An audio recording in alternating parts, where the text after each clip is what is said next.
তোমাদেরকে নমস্কার বন্ধুরা, আজকে তৈরি করে দেখাবো তোমাদেরকে একদম ইউনিক কাঁঠালের চপ। তোমরা হয়তো দেখেছো নাকি জানি না, আমি কিন্তু কোথাও দেখিনি। আমি এই কাঁঠালটাকে এরকম সাইজ করে কেটে নিয়েছি। এবার একটু নুন হলুদ দিয়ে সেদ্ধ করে নেব। দিয়ে দিলাম। ব্যাটারির জন্য প্রথমে আমি নিয়ে নেব আদা বাটা,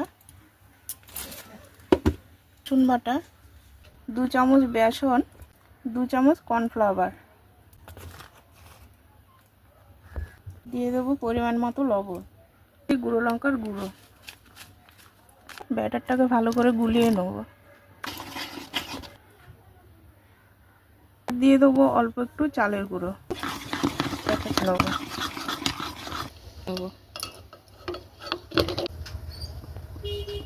এবার তেলটা গরম হলে কাঁঠালের চপগুলো তৈরি করে নেব। এবার ব্যাটারটা লাগাবো কাঁঠালের গায়ে আর ছেড়ে দেবো।